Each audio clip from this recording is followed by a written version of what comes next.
finally, a source of raw, real, and honest information on healthcare issues that matter most. Welcome to BS Free MD. From the latest medical information to how to stay sane as a doctor or a patient, no subject is taboo, no BS is allowed. Now, let's welcome your hosts, Doctors May and Tim Hindmarsh. Welcome back, everybody.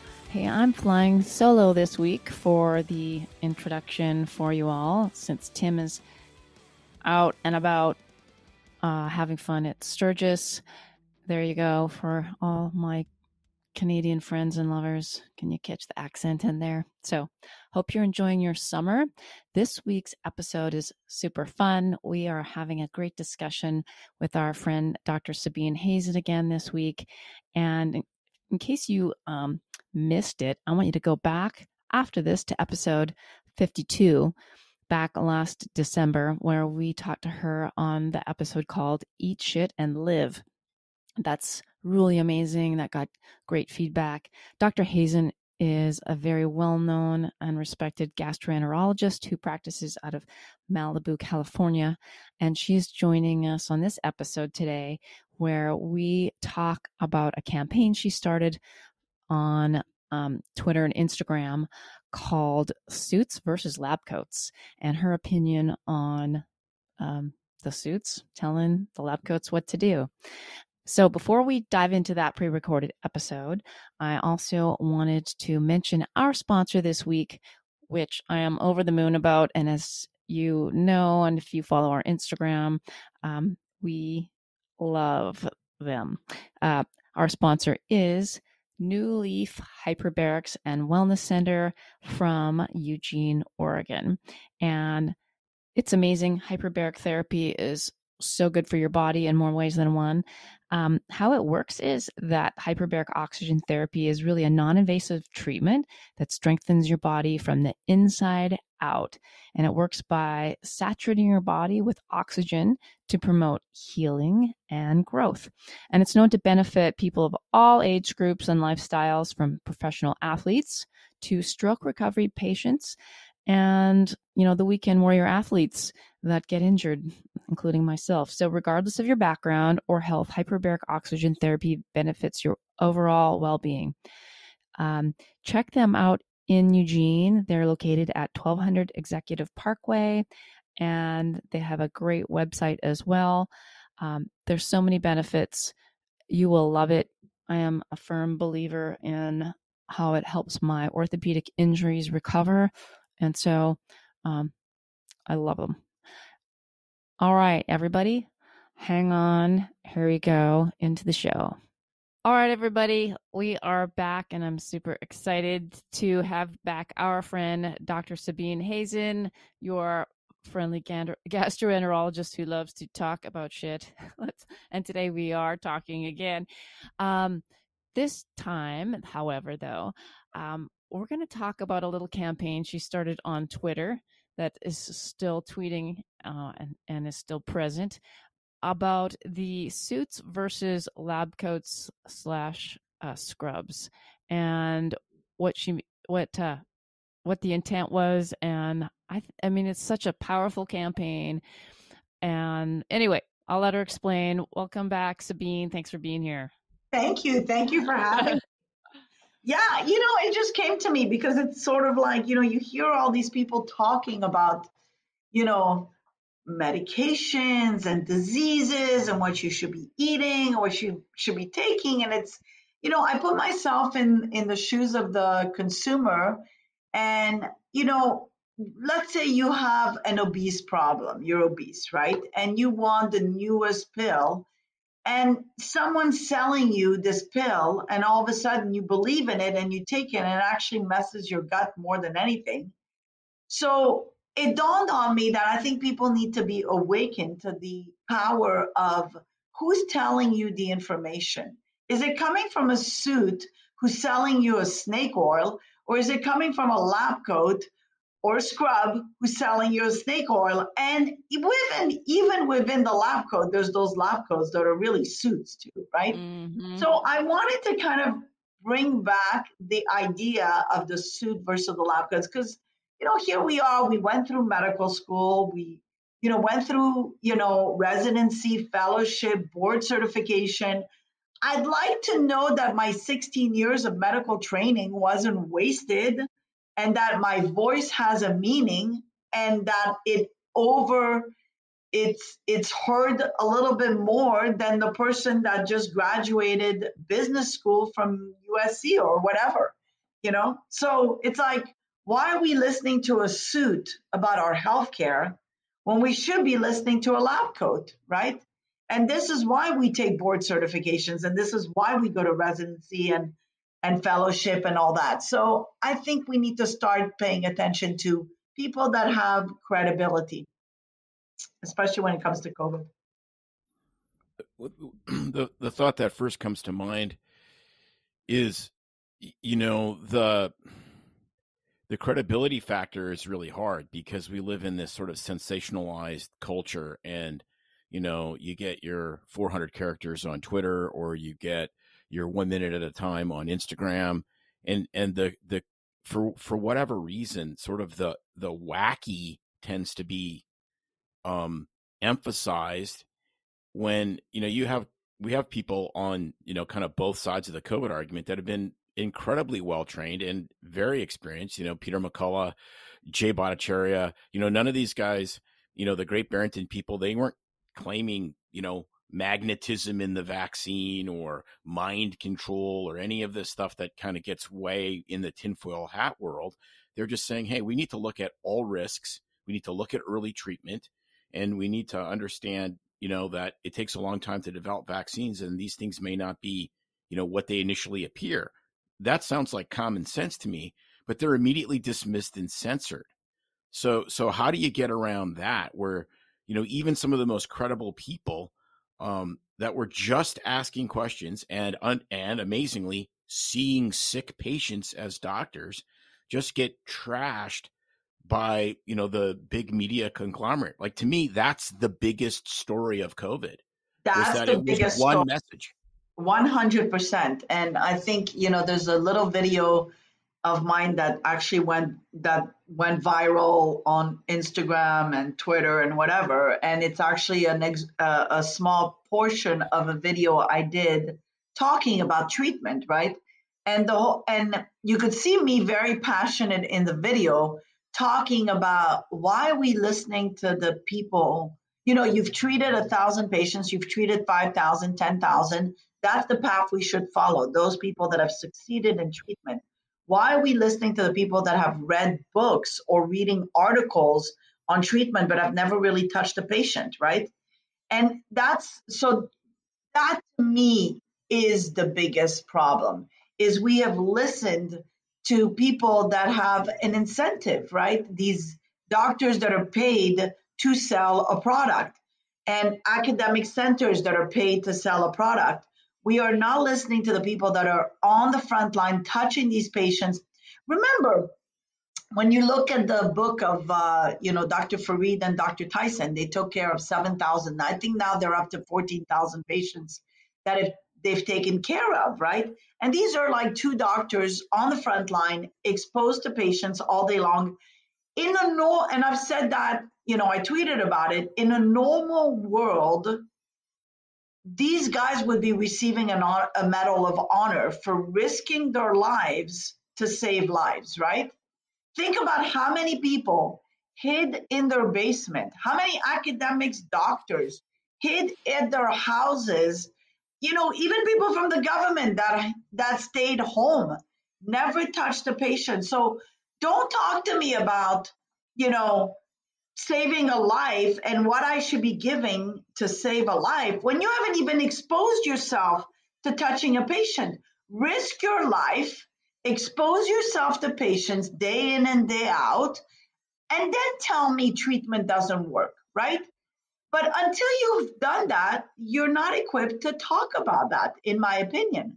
And so that was really pushing the movement of the suit, the lab coat for me. And, just because my plumber plays with poop doesn't make him equipped to do a colonoscopy, right? Exactly. He deals You know, with pipes. I deal with colons and human beings. So yes, he deals with poop, and so do I, but different fields. no, it's totally true. I mean, exactly. Just to your point, Tim and I were talking about it when your campaign came out, and we were irate, and even what did you say, Tim? Something about there's the guy that makes the parts for my car in some tech center, but am I gonna like allow him to kind of come and change the tire or work on my transmission? Like, no, just because he's an expert in some little part in some Chinese factory doesn't mean he knows how to assemble, take apart my car and make sure it's running correctly. So Correct. exactly to your Correct. point, you have these people that these authority heads maybe had a medical school education but have never seen a patient and are now, book smart, very wise academics. But you're right, until you're in the field on the front line seeing what's really happening, there's I mean, anecdotal evidence and real world evidence is real and powerful. And I how it gets I so used to have an dismissed is the attending. problem. I used to have an attending at University of Florida, and it was shocking to me because, and he'll remain not nameless, but he was scared of performing colonoscopies. That was my attending, right? So here's a guy in Wow. academics who is not doing colonoscopies anymore, and he is in the position of leadership to train fellows, right? Obviously, others trained us. He didn't train us, but here he is in an academic position. Something happened to him. He probably had a complication, whatever, and freaked out. But the reality is, people that are in academic positions are not necessarily the people you would performing the procedures, right? Or doing, right. They're writing the textbook, they're writing the data, they're overlooking the research. That doesn't mean they have hands-on. If you look at a doctor that's in private practice versus a doctor that's in academic, a doctor in private practice has a lot more experience scoping and doing a lot more things because they're in the front line. They're seeing tons of patients. They're surviving. Academic doctors have certain amount of hours that they practice, and they usually have interns that they guide and residents and fellows. So they're really kind of overlooking all that. So, but I don't think the public is in tune with that. Well, Different. all you have to do is watch Top Gun, which we finally did this weekend, and it would be like, I mean, hello, there's a perfect example. Tom Cruise, I mean, he is the guy. He is the ultimate test pilot. He's the guy to teach the new ones how to do it because he can do it, not just some talking heads in upper Right. echelon military. Yeah, but to take the Top Gun theme a little bit further and then to branch it into everyone's favorite hobbit of medicine, Dr. Fauci. It's fascinating because when you see who runs hospitals, they're largely not doctors. We work for Yes. a system.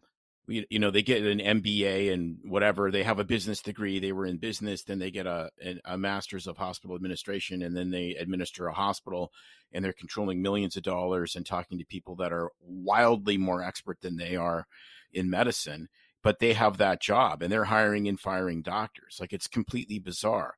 The thing you didn't see in Top Gun was you didn't see that the commanding admiral of Top Gun was an administrator from the Department of Defense. He wasn't. He was a former fighter pilot, because there's no way in the world that you would get command of a fighter wing unless you were a fighter pilot, because no one will listen to you. Yes, yet somehow in healthcare, we have let the most dangerous degree to medicine is not a law degree.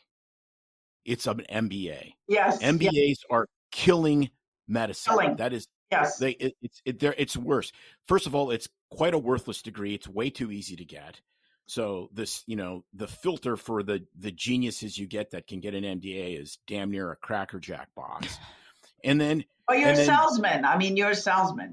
That's exactly what it is. And then you talk about doctors seeing patients. Fauci has never been an attending physician. He finished residency and he went to the NIH to get out of going to Vietnam Then he went to the NIAID or whatever it is that he's, the infectious disease side. And so you sit there and you go, he's never been at the sharp end of the stick. He's never been at the sharp end of the rope, like we say in climbing. He was never the guy that was taking care of patients, writing prescriptions, staying up all night with, scared to death because, he's trying to save somebody's life. Never. And you do that job for 40 years, not because you're great at research, but because you're really damn good at politics. And people need to figure that out. Yeah, and honestly, and it's so funny because I'm gonna be the devil's advocate here with Fauci, but I kind of feel sorry for the guy. You've got to feel sorry. He stepped into this field and in the politics and dealing with both sides of the politics. And let's face it, I'm sure when he started off, he was one of us. Basically gung ho about research and exploring and research and development. And I think somewhere along the line, the pressures of pharma, the pressures of politicians, you change. I mean, even me, I've changed dealing with pharmaceutical companies. I mean, I used to be this shy little girl that wouldn't talk, and now I have a mouth because I've had to deal with pharma. And I'm like, no, I am not going to not tell the FDA about a patient spitting up blood because you want to push this drug to market. So you have to grow, I hate to say it on radio, but you have to grow balls, And unfortunately, it's exhausting. It's exhausting. You're constantly fighting. Every day it's a new battlefield. You're talking to these suits constantly and you're shaking them up and saying, no, I am not putting a drug out there until I've done this research. And then they're like, well, Dr. Hazan, we're going to blacklist you. And then you're like, well, blacklist me. That means I'm not, that means all my employees are not getting paid. That means there's no income coming to this practice that I built because they're blacklisting me. So at some point you kind of go, okay, well, blacklist me. Okay, I'll lose income. But not everybody can do that, right? Not everybody can. I'll tell you, there's years. I mean, in the last 4 years, I've made zero money and I come to work every single day because I'm supporting all my employees, right?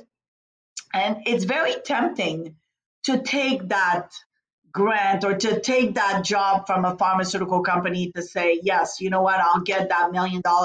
It'll give me a year of not having to focus on struggling to pay my employees. I don't want to fire anybody. So it is very tempting. I've had to put on different hats to survive, financially myself, and even doing things that were not even medical to kind of keep my practice going or to keep my research center going.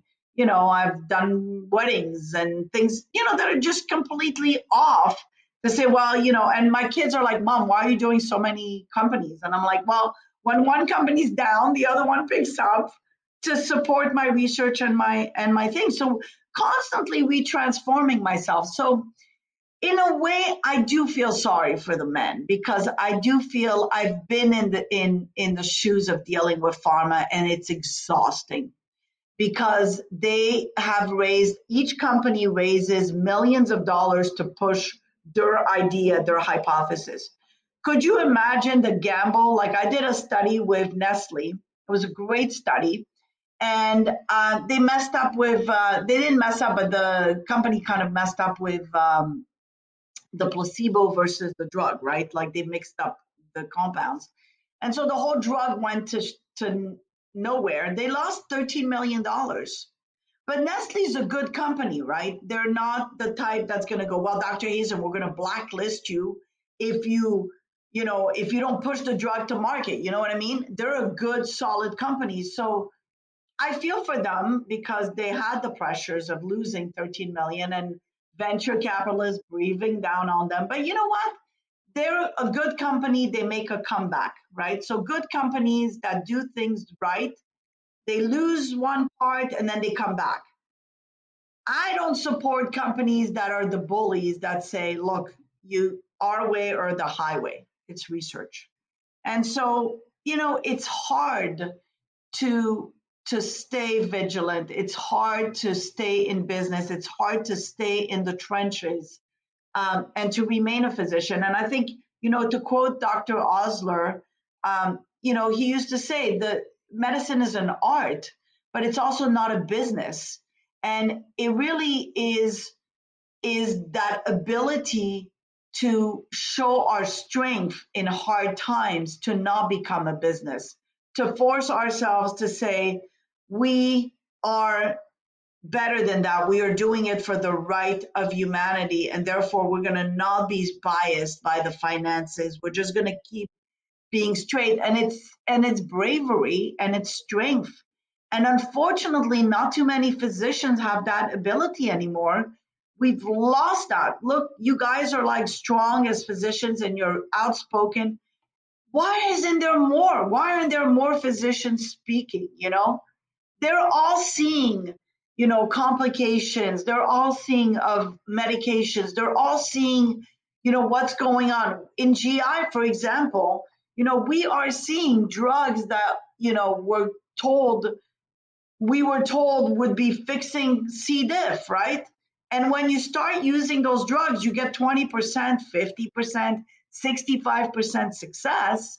And then you realize, wait, I take stools from the wife or the kid and I get 92 to 99% success. Why would I go the drug route, right? So in GI, we kind of like woke up a long time ago to say there might be another way. And we need to go into that other way, right? So I think if we listen to the suits, back to the suits versus the lab coats, if we listen to the suits, we're not going to advance medicine. And my point through my campaign, if you want to put it that way, is that at some point the suit becomes the patient. And good luck to him. How many patients have I seen in Malibu that are multi-millionaires that come to me and say, I have 2 months to live. I have kidney cancer. I have prostate cancer. I have ALS. I have MS. I have Parkinson's. What will it take for you to find me a protocol that can make me live a little bit longer to see my grandchildren? Nothing. They've gone to 20 doctors. They come to me for a clinical trial. Well, there is no clinical trial because the problem is the suits are looking at clinical trials that are not necessarily working, when they should be listening to the lab coats and saying, okay, well, how can we find something that works? How can we invest our money wisely to find something that works and invest in the innovators? Don't invest in the scientist that's working in the lab with a mice. Invest in the physician on the front line who observed something clinically, right? And that's the big problem and the big diversity, because no one invests in doctors coming out with a concoction, right? They will have that doctor sell that concoction to them, and then they develop it with their own way. But they lose the doctors. So and I've seen it so much in pharmaceutical companies and in research, where doctors come up with a concoction that works for ABC, but then they sell it out. They get that $1 million, and then the company takes over the product. The company gives the doctor nothing except that $1 million. And then the doctor is no longer in the loop of his vision or his creation. That's a big mistake. That's like, hi, I'm taking the idea of, how to draw a Mona Lisa, and I paid Picasso to draw it. And then Picasso.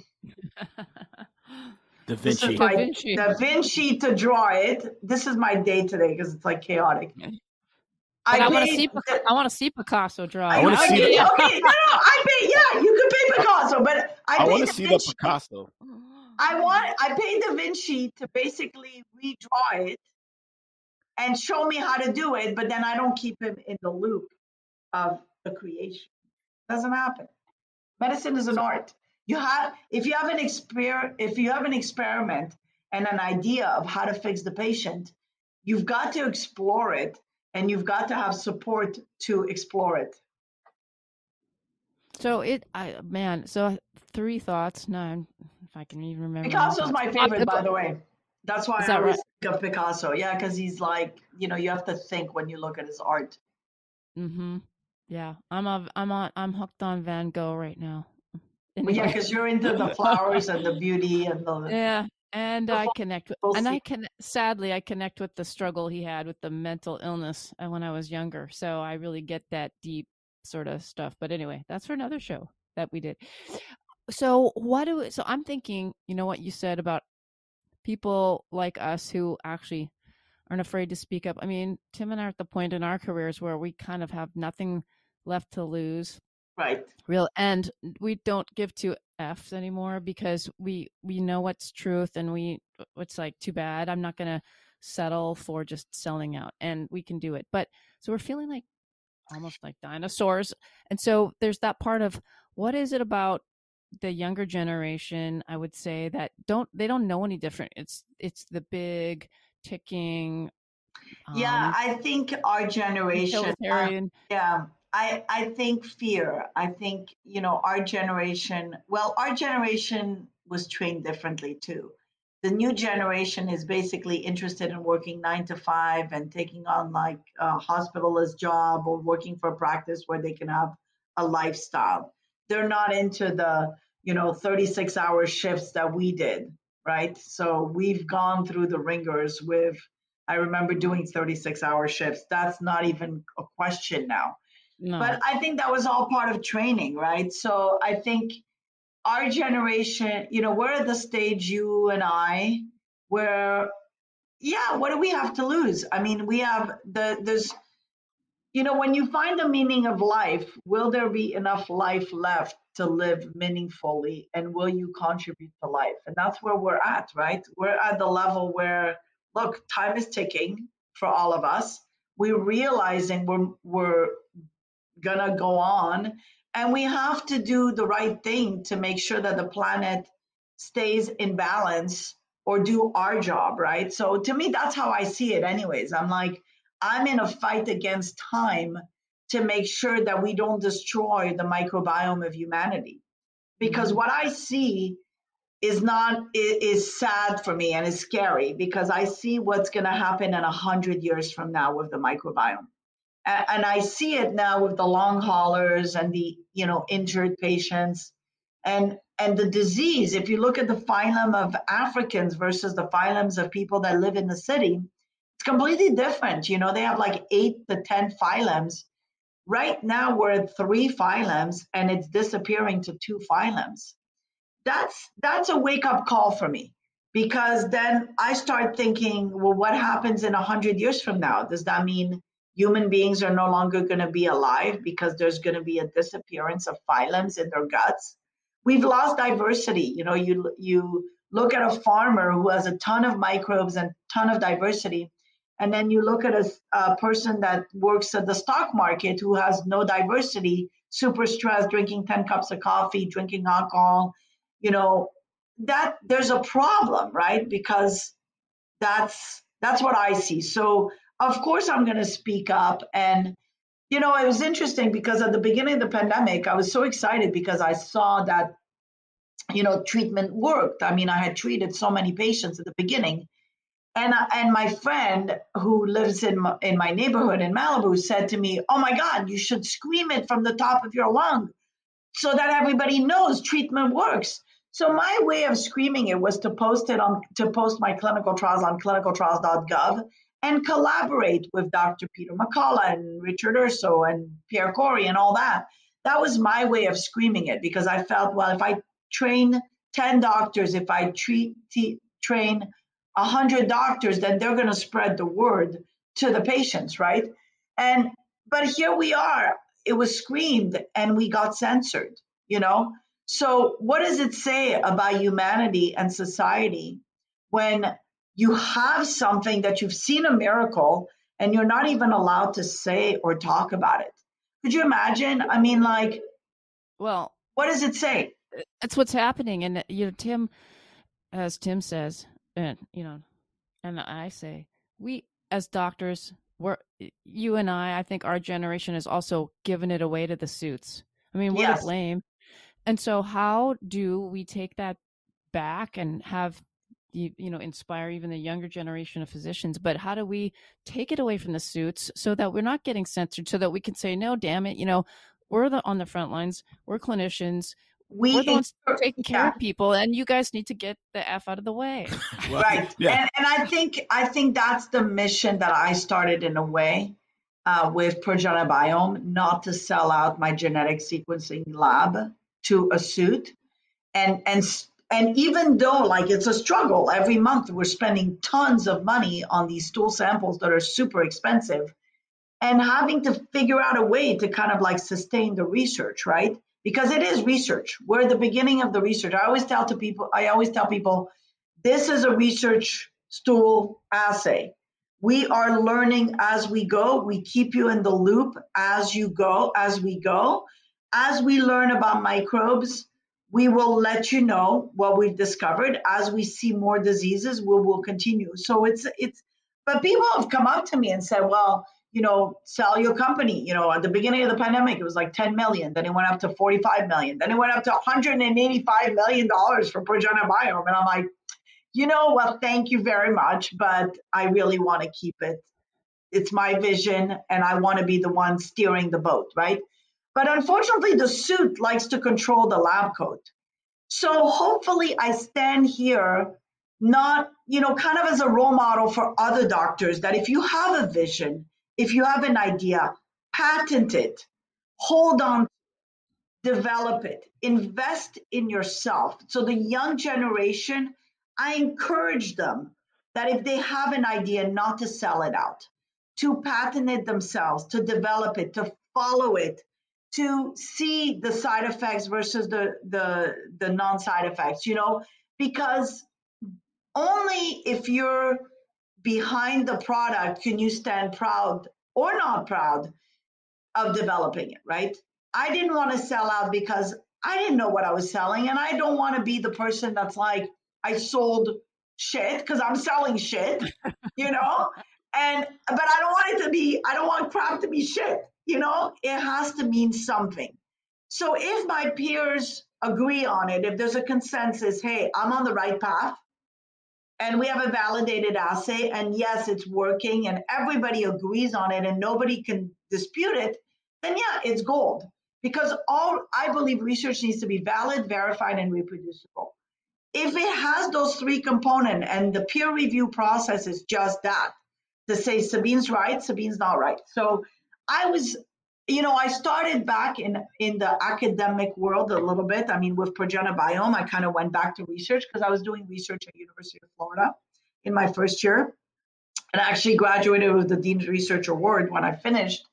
And my attending always said, you should really continue doing research because you're really good at it. But I raised my kids, so I took a hiatus of 20 years raising my girls. That was that was priority for me, but I was still doing research for pharma. When I started doing my clinical trials and publishing my data and going back to what I left, which was presenting at American College of Gastro, I remember the last time I presented, I was a young 27-year-old female, right? So now here I am coming back into it, 20 years later, and or a little bit longer. But, what happened is the first paper that I presented, to be accepted at these meetings is super hard. And now I'm in like the microbiome, in a way, guru.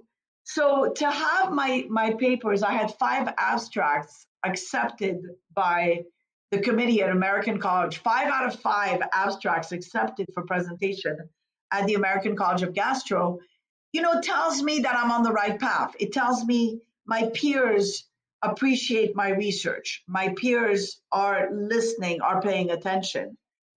That says something, right? Because that's the beginning. Now, research and science is all about prove and disprove. I want to be disproved. A lot of times, like I'll talk about my idea or hypothesis for others to do it. Let the young people do the experiment first. It's not about ego. And that's the other problem is I think we come into doing these research and science with the ego. It's about me, me, me. But we have to step away from the me, me, me and think about like, we have to do it for humanity. We have to all come together for humanity. How do we even get, we're at the point now, though, where even presenting these to peers is just getting squashed. You almost can't even, well, you have to have the dark underworld groups that we do now to even discuss these things for COVID, for instance, for treatment, like we're talking. I mean, we're at the point now where how do we even take that back? And well, I don't think you take it back.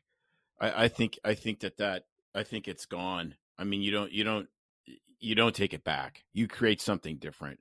I was thinking about that, like, how do you do it? And I think there's only, I mean, this is the children of Israel leaving Egypt in the Exodus. And I heard one Hebrew scholar talk about how if you really look at the old language, only 20% of the people left. 80% stayed in slavery. Okay. And for the 20% that left, it was pretty gruesome for 40 years. And of that 20%, there was still a whole bunch that just went back to pagan idolatry and were, swallowed by the earth and all of these bad things. And that's really what it's going to take. I mean, I think, this idea that somehow we're going to go into the suits, the guys that have all the business experience and all the money and all the political power and all of this stuff and take it back. We're not. We're going to do something different. And then meanwhile, when their system implodes, there'll be another system that's already existed. That's the only way that it's going to work. I mean, it's kind of like, that's why there's Rumble, because you get taken off of YouTube. You're not going to take YouTube over. You're going to build something else. And from a primary care perspective, I see only really one hope, and it's direct primary care, which is very efficient, very hands-on, very doctor-patient relationship centric, and very, very efficient cost-wise. That's how you take medicine back for what we are trained to do. And then how do you take back the hospital side? Honestly, I don't know. Maybe it's private hospitals that physicians own. Private or setting up a hospital within the house system. Think about like all the people I treated whose oxygen saturations were in the 60s. I treated them at home. I made sure I had a nurse. I made sure I had oxygen at their bedside, for some of them, obviously. But, I think that's the new way. There's so many nurses that are ambulatory. There's so many, echo techs, ultrasound. There's so many things we can utilize that create an environment of hospitalization. I think that's what's going to be the future. It's almost like a complete regression back. I mean, it makes me feel like the old days of, the Wild but that's West, what they've tried. But that's what the regulators have tried to do with medical homes and with metrics. They want everything to go through primary care, but it doesn't go through primary care because it's not doctor-patient relationship-based primary care. It's corporate-based primary care. Right. So what ends up happening with corporate-based primary care? You got to see patients every 10 minutes.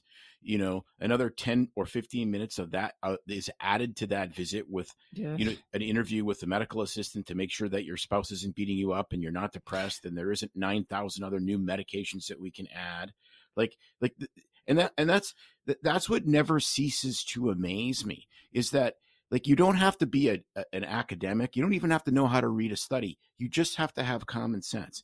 Take one disease process, diabetes. Okay. Just look at that. What we're doing doesn't work. Okay. Right. We have more metabolic agents, more designer insulins, more pills than we've ever had for that disease. And it's doing nothing. We still have tons of fat people and tons of type 2 diabetics. So what we're doing isn't working. Why are we still doing it? We know how to treat that. It's a metabolic disease that you treat with diet and exercise. That's the treatment. It's not, you send the alcoholic to AA to learn how to not drink. You don't send them to a bar where they take hangover pills so they feel good the next day. But that's the society, unfortunately, that was created by a suit, right? That's the society that says, hey, my patient is not going to lose weight, so let me just give them a pill. Don't, eat that steak, but have your Lipitor with it. That's a society. Don't get off the narcotics. Just keep taking the narcotics, but add the antidepressants to it. And pretty soon you have all these drugs accumulating into the planet and destroying the microbiome and destroying the microbiome of the planet too. And then we wonder why we have problems in the planet. So everything is interlinked, in my opinion. So I think we need to just stop back. So how do we take it back? I agree with you. I agree. We need to not try to take it back. We need to recreate a new system. That's the only way. So for patients that are listening, as far as trusting the coats instead of the suits, and listening, because there's so much stuff out there, and people will say, well, how do I know who? Because right now there is a big debate, right, with the frontline physicians versus yes, the one group of docs saying no, get all the boosters, you need the vaccine, follow the science, This is the science, and the other group of coats. So now it's hard for patients because it's coats versus coats. Yes, and that's the problem with medicine to begin with, but that's also the beauty, because that's what makes us unique as artists, right? So my thing with patients is if you have a relationship with a physician, keep that relationship and trust that physician. If that physician delivered your baby, saw you through the pneumonia and saw you through cancer, keep that relationship, because that's the person you can trust, right? We all have to trust someone. So develop a relationship with a physician, with a lab coat. And then whatever you do, listen, I'm not anti-vaxxer. There's some doctors believe in it and great for them. And there's some patients that believe in it and great for them. And vice versa, there's the other side. That's what makes the world beautiful, is that division. If we all thought the same way and we all did the same thing, there wouldn't be any diversity in the world. And without diversity, there is no humanity, right? We're all beautiful because we're different, because we have different opinions, different vision. So I think we just need to step back and say, you know what, I'm going to respect the doctor with his patient, because it's a patient-doctor relationship. So I think we need to get back to that. I think the suits are trying very desperately to remove that patient-doctor relationship by creating artificial intelligence platforms that, hey, you don't need the doctor. You just have to have an app, and it tells you your blood sugar. It tells you this, that. And then guess what? You get a formula of drugs that you need to take. You don't need a doctor anymore. Wrong. You know why you need a doctor? You need a doctor to give you hope. You need a doctor to hold your hand when you find out you have cancer. You need a doctor to tell you that you're going to be fine when you develop COVID, right? That's why you need a doctor. You don't need, now you may not need a doctors. You could need a nurse practitioner or PA, etc. But you need someone, not an application that's going to tell you XYZ. Oh, I'm sorry, your profile just told you you have cancer. Who do you go to? Now, when you remove the specialist and when you remove that system, who do you go to? That's an insane asylum. That's a bunch of people just running around not knowing who to go to. Then that brings up the question, why do we even have medical schools? If that's the direction we're going of artificial intelligence, then remove the medical field altogether. Reimburse me my medical degree and all those 16 years that I spent training, because guess what? If you are not letting me do what I was trained to do, and I'm on the front line courageous enough to take care of COVID patients, then you shouldn't have, put me through, you shouldn't have accepted me in med school, and you shouldn't have got me to spend those 16 years of my life, doing a field that I'm not even allowed to practice, and that I'm being censored for speaking my mind as a scientist, because science is all about, we don't know. It's opening the narrative. Listen, if everybody follows a same narrative, we discover nothing, Exactly. And this is why we're in the mess we're in, with nothing being cured. Yeah, we were talking and doing another podcast and really going, emphasizing that medicine, I mean, it's the art. There's science, we have all that training, but it's exactly what you said. It's the years and hour, like the hours, the nights being up, the hours with the patient, the art of it. And humanity is about relationship. It's about connection. It's not just Yes. about an app and you look at what's going on in society, and we can have a whole show on that about people lost connection. I mean, the generation of kids that just have a phone and friends on social media without real talking and connection, and you don't ever have to get turned down asking someone out on a date because it's all by text. And so you need the physician, the relationship. I mean, yeah. I think my biggest success this pandemic was actually reassuring patients that they were going to be fine. That Right. positive outlook, right? Of saying, look, no one died on my shift. You're not going to be the first one. And then it gave them confidence to go one more day and continue the medications and just following my protocol, right? Or protocols. So I think that's a huge part of the role of the physician. Patients need that. I see so many groups. Absolutely. So many groups are like, removing themselves from seeing patients because it is exhausting as a physician to take care of patients. You're taking on a risk. You're taking on a person's life. There's a liability there. And it is exhausting because especially when I look at the population of Lyme disease, where there's no answer for those patients or very few answers, or autism. Could you imagine frustration of a parent that goes to multiple doctors and nobody can fix her son in 2022? I mean, come on. So I think we need to go back to basics and respect the physician and respect the art of medicine and respect that it's all science. We don't know it, but we have to nurture that behavior between the patient and the doctor. And the Absolutely. politicians need to nurture that behavior and step Right. away from medicine. Otherwise, they can step into my office and talk to moms with autistic children.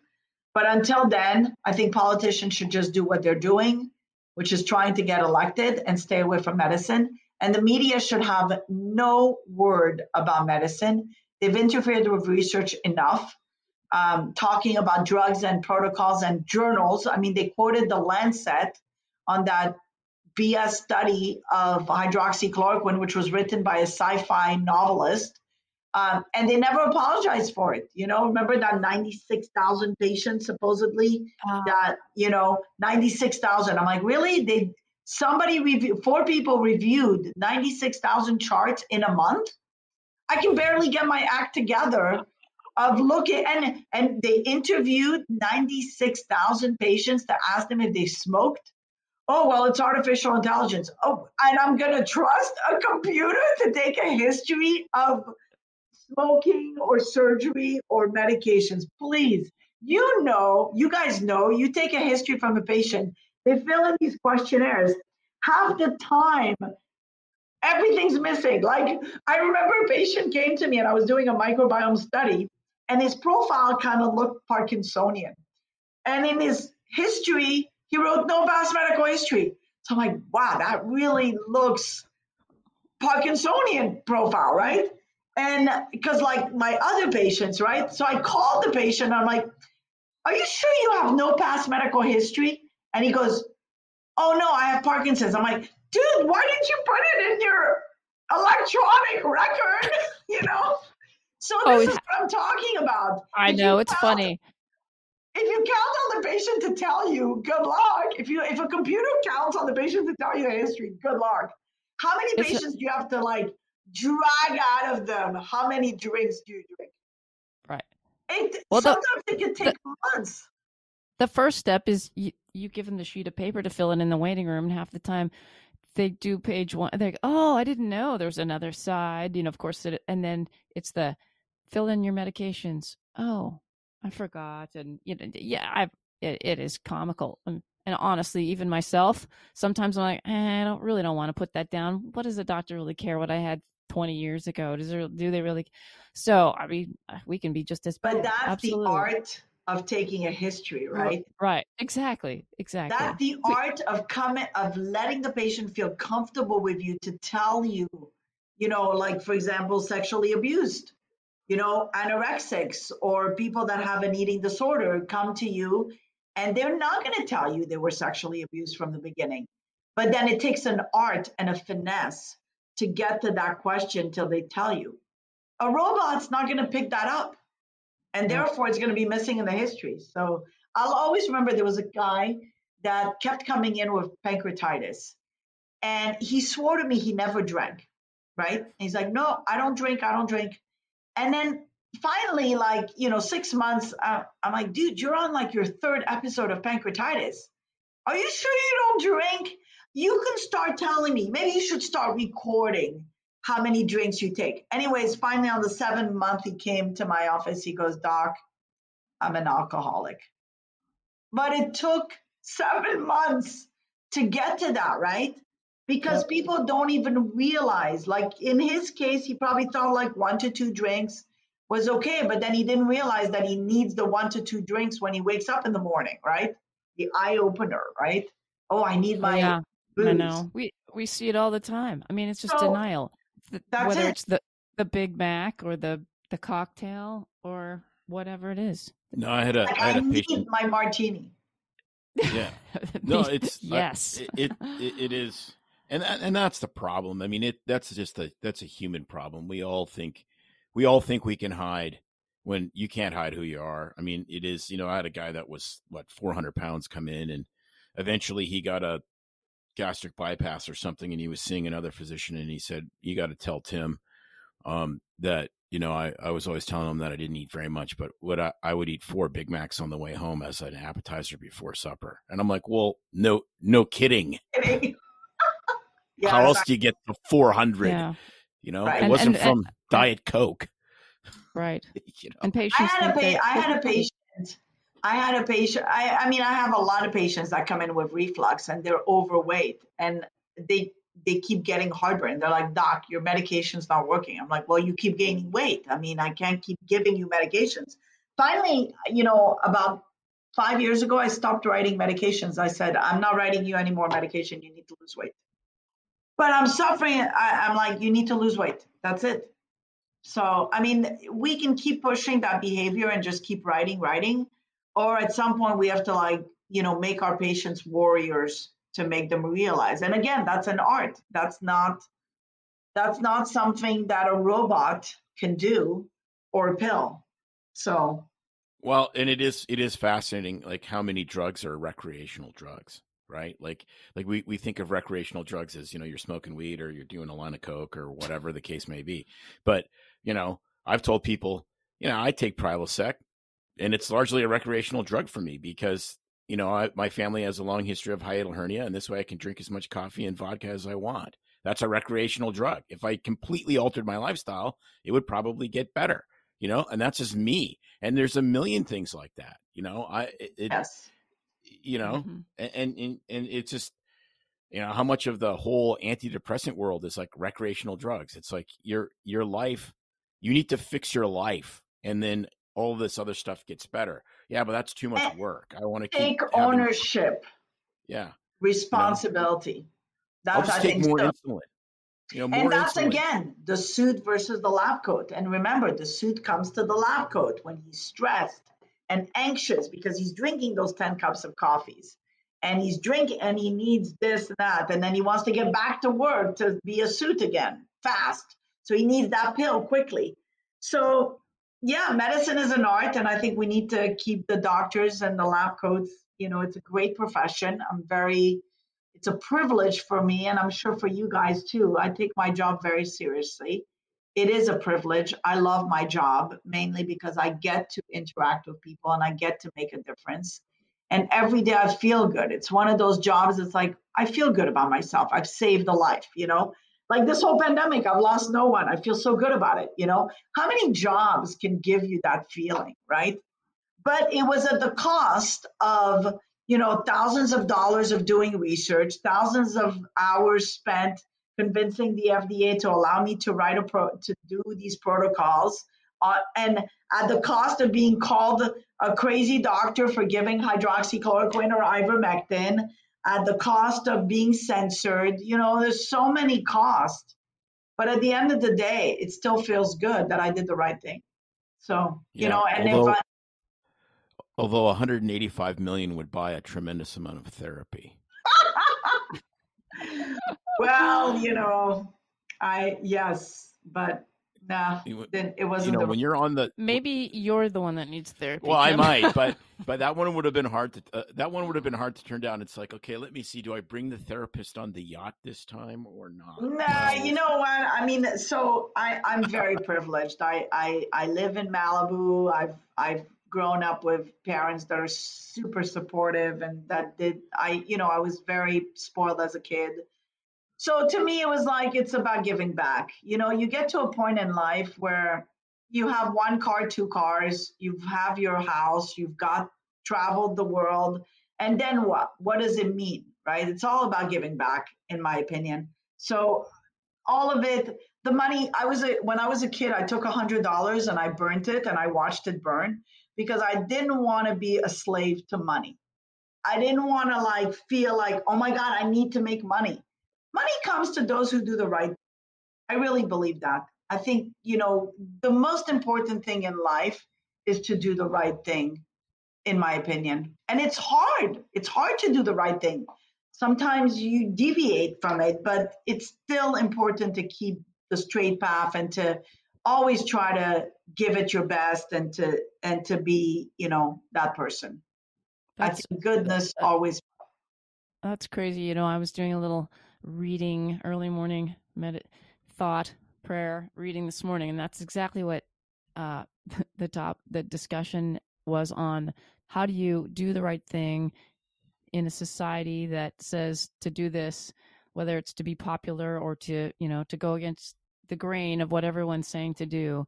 And I think that's a perfect place to end up with this talk today, even is, if whoever's out there is physicians, clinicians, no matter what, I mean, doing the right thing, taking medicine seriously, as it's a total privilege to have that connection with your patient, and remembering the art of medicine, not just the science, and letting doctors be doctors and not suits, so that we can do the right thing by our patients.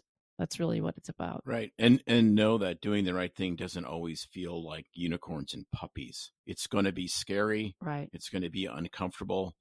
But, would you rather end the day like Sabine and feel good about what you did and know you did the right thing, having gone through that, or end the day with, having to drown your sorrows in a pit of God knows what because you never did the right thing ever and always took the easy way out? I think ultimately it's less suffering when you decide this is how I'm going to live my life. Love it. Sabine, let everybody know where they can find you and how we find the Let Doctors Be Doctors. So on Twitter. Too. Yeah, so on Twitter, Sabine Hazan MD. So that's where I'm at. And people can find me on Progenibiome. They can look up what we're doing on the microbiome. Progenibiome.com, pretty much. I'll put all the links in our show notes and throw them out there again on our social media and tag you again, which I've been doing. And thanks again for taking the time, because you are a super busy woman, we know, and so we appreciate you being here. I want you to come back again soon. I know everybody wants to hear about some of the research and what's coming out. So it'll be exciting, because the hypothesis on why ivermectin, because it's a fermented product of a bacteria called Streptomyces, that's the paper that was put on Twitter and then I got blocked out of it. Yes. That paper the data is coming out on that, so it's going to be exciting. Well, we'll talk about that again for sure. We've been to Sabine's lab. We've seen the gigantic freezers that are minus 90 degrees. And my poop is in her filled lab. with shitsicles. It's amazing. Shitsicles, but gold shit too. I have some powerful gold shit in there that are totally balanced human beings. So good donors, good poop. Listen, I don't know that fecal transplant is the future, but right now I'm riding the wave, and God opened this path for me of discovery, and I intend to see it through, because I don't want to be at the end of my life. I coulda, shoulda, woulda, or God forbid I get Alzheimer's, and on my bed I could say I coulda, shoulda, woulda opened the lab to figure out Alzheimer's, but I didn't because I was too cheap, or I sold out and got 185 million on my boat. So to me, it was all about that. It's all about following God, trusting God, and believing that, if you do the right thing, answers come and you get to see the Holy Grail. So that's it. Outstanding. I love it. All right. Well, without Tim here to have our little post-show discussion, I feel kind of by myself and alone, but really there's not a whole lot to say because I think we said it, Dr. Hazan said it really well in the show. I mean, let's let doctors be doctors. Who knows you best but the physicians on the front lines, the one taking care of your health, and really look at the big agenda when it comes to what's being said in the media, on social platforms. I mean, who is behind the message? What's the financial incentive? And also, what do these people really do for a living? Are they a lab rat? Are they like the plumber who, yes, knows poop really well because they deal with it all the time when they're fixing your plumbing and they're in there, but would you let them perform a colonoscopy on you or advise you about your gut health? No. So there's two vastly different takes on it. So stop and think about that. Check out Dr. Hazan on her Instagram, Twitter, or Facebook platforms. She's really active on Instagram, and I'll put all the links in the show notes. Her website is Progenobiome, which I've linked as well.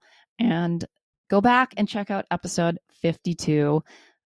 It's amazing. She really dives deep into the microbiome. Her book, Let's Talk Shit, is really basic, or written on a basic level that you don't need any high level of education to understand. And even if you have an upper level of education, it's humorous and a good refresher on digestion, gut flora, and fecal transplant. So I'll put all those links in the show notes again. I hope you're having fun this summer and taking care of your gut health as well. And remember, as far as your general health, our sponsor is New Leaf Hyperbarics and Wellness in Eugene, Oregon. And there's some good evidence that the gut microbiome is affected by hyperbaric oxygen therapy as well. So remember to check them out. And stay tuned for next week when we'll have some probably updates on Tim's fun trip and another great show for you. All right, everybody. Thanks. Have you heard of hyperbaric therapy? If you want better circulation, oxygenation, or respiration, turn up the volume. Everyone appreciates the increased energy and clarity. Athletes say goodbye to those PRs because you're going to blast So them. how does it work? We load your body with oxygen. That means less inflammation, fewer allergies, faster healing, and more. Come see us, 1200 Executive Parkway. You know, the Upside Down building. Call us, 541-636-3278. That's 541-636-3278. We have some incredible deals. Heal, build, and thrive with New Leaf Hyperbarics. Got air? It's no secret that medicine is a bit, uptight. That's why Tim and I created BS Free MD, to mix things up a little and have fun in the process. Besides, we are having these exact same discussions all the time, so we thought we might as well invite everyone to the party. If you really like us, you can get plenty more, and maybe see one of Tim's cool tattoos on our Instagram or Facebook pages at BS Free MD. See you next time.